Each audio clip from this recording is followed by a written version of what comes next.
l'éducation, vous venez de rappeler, Monsieur le Vice-président, est l'une des composantes les plus importantes du programme que j'ai présenté aux Nigériens.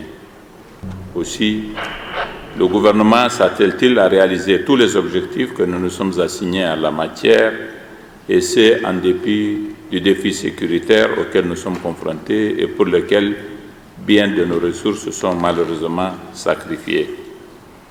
Notre système éducatif, vous venez de le rappeler, est confronté à des problèmes lancinants caractérisés entre autres, nous le rappelons très souvent en effet, par une faiblesse constante des taux bruts de scolarisation et du maintien dans le système scolaire, une faible scolarisation de la jeune fille, un niveau de formation assez souvent inapproprié des enseignants, un éloignement des écoles en zone pastorale, des curricula plutôt inadaptés, une insuffisance, bien sûr, des infrastructures éducatives ainsi que des méthodes pédagogiques et outils didactiques inadaptés.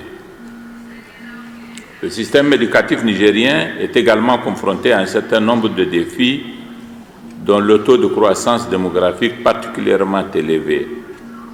La croissance démographique débridée, en effet, nous impose que nous allouions des ressources budgétaires chaque année plus importantes que l'année d'avant.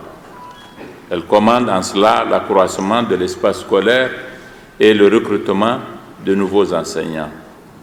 Monsieur le vice-président de la Banque mondiale, mesdames et messieurs, d'autres questions clés sont liées à la mauvaise qualité de l'apprentissage et de la gestion du système éducatif. Si j'ai tenu à être là ce matin, monsieur le vice-président, pour la deuxième fois à l'occasion d'un événement de ce genre, c'est parce que j'accorde un intérêt particulier à l'éducation, vous l'avez dit tout à l'heure.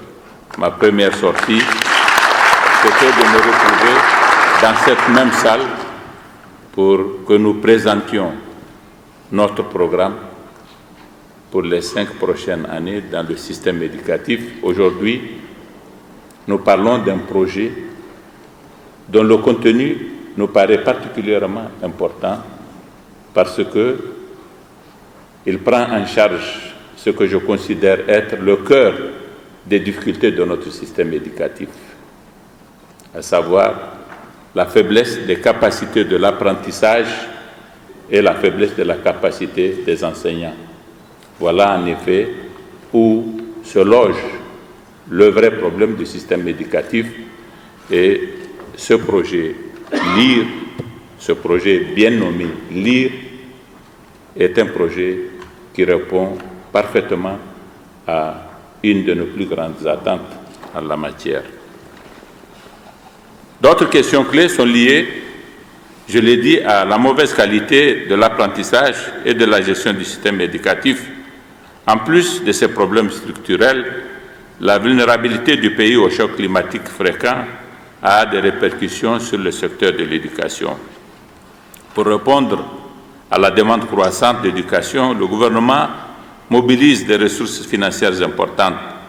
Cependant, la volatilité de l'environnement économique et financier, les difficultés à mobiliser davantage de ressources intérieures et une augmentation des dépenses de sécurité, j'y ai fait allusion tout à l'heure, affectent la capacité de l'État à financer convenablement le système éducatif. J'ai pris l'engagement devant mes compatriotes de veiller personnellement à ce que le secteur de l'éducation soit au centre de toutes les actions du gouvernement, qui soit le pivot de ce que je considère être la substance de notre politique pendant ce quinquennat, et c'est bien sûr avec l'appui technique et l'accompagnement de tous les partenaires de l'école, qu'ils soient nationaux ou extranationaux. Monsieur le vice-président de la Banque mondiale, votre institution a toujours été aux côtés du Niger pour relever les défis liés à son développement. Et le présent projet est un témoignage de cet engagement à cet égard.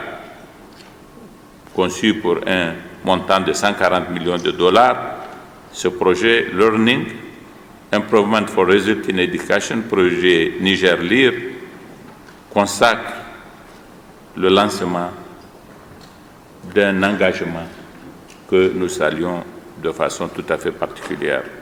Ce projet, qui a pour objectif notamment d'améliorer la qualité des conditions d'enseignement et d'apprentissage et renforcer la planification et la gestion de l'éducation, entre en droite ligne des priorités de l'État et permettra de mettre en œuvre un ensemble d'interventions axées sur les principaux déterminants de l'apprentissage. Je suis convaincu qu'au terme de sa mise en œuvre, certains des problèmes de notre système éducatif, parmi les plus préoccupants, connaîtront un début de solution au grand bonheur des enfants et de leurs parents. Monsieur le vice-président, mesdames et messieurs, l'homme est le capital le plus précieux. Investir dans l'éducation, c'est investir dans ce capital.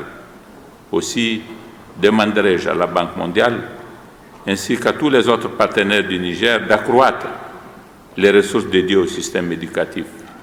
C'est le meilleur moyen de garantir les chances de développement de notre pays. Je vous remercie.